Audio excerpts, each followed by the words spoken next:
అల్లూరు జిల్లా మారేడుమిల్లి మండలం బోదులూరు ఆశ్రమ పాఠశాలలో హాస్టల్ సిబ్బంది బాగోతం బట్టబయలైంది. హాస్టల్ సిబ్బంది ఇబ్బందులకు గురి చేయడంతో విద్యార్థులు సర్పంచ్ ముందు తమ గోడును వెలుబుచ్చుకున్నారు. దీనికి సంబంధించిన వార్తలు మీడియాలో రావడంతో స్పందించిన ఉన్నతాధికారులు పాఠశాల సిబ్బందిపై ఆగ్రహం వ్యక్తం చేశారు. ఈ ఘటనపై స్థానిక తహసీల్దార్ సుబ్బారావు, ఏటీడబ్ల్యూ తులసి పాఠశాలకు చేరుకొని విచారణ చేపట్టగా తమ కష్టాలను విద్యార్థినులు అధికారుల ముందు ఏకరువు పెట్టారు. హాస్టల్ సిబ్బంది అనవసరంగా గదిలో పెట్టి కొడుతున్నారని, వివక్షతో మాట్లాడుతూ బండ బూతులు తిడుతున్నారని విద్యార్థినులు ఆవేదనను వెలిబుచ్చారు.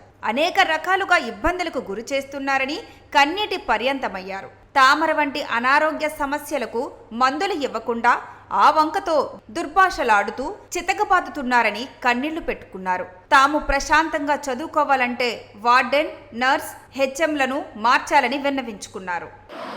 ఈ స్కూల్లో అండి అన్నీ ఇలానే జరుగుతాయండి. మా స్కూల్లో అండి అందరికీ పుష్పవత అయిన వాళ్ళకే గజ్జలు తామరలు వస్తాయండి. ఎక్స్పైరీ అయిపోయిన పేడ్స్ ఇవ్వడం వల్ల వస్తాయండి. కొంచెం అవసరం అండి. నేను స్టోర్ లీడర్గా పనిచేసానండి 8th క్లాస్లో.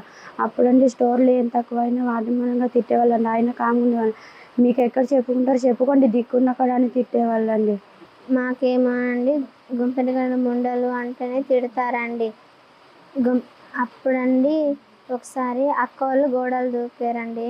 అప్పటి నుంచి ఎప్పుడు గుంపెనగండి ముండలు ఇంతేనా, మీ ఊరి వాళ్ళు కూడా ఇంతేనా, పుల్లంగి పంచాయతీ మొత్తం ఇంతేనా అంటూ తిడతారండి.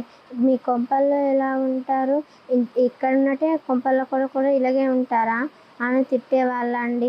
అలాగే ఏడుచుకుంటా అని నేను 6th నుంచి చదువుకుంటున్నానండి. 6th కాడ కూడా ఇలా తిట్టేవాళ్ళండి. అయినా అలాగా ఏడుచుకుంటూనే ఉండేవాళ్ళమండి.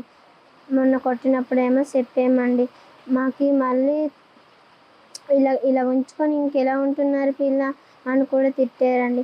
మాకు పేడ్స్ ఇస్తున్నారు కదండి, ఆ పేడ్స్ డేట్ అయిపోయినా ఇస్తున్నారండి. ఎక్స్పైరీ డేట్ అయిపోయినా ఇస్తున్నారండి. 11 మంది కొట్టారండి. నర్స్ గారు కొట్టారండి.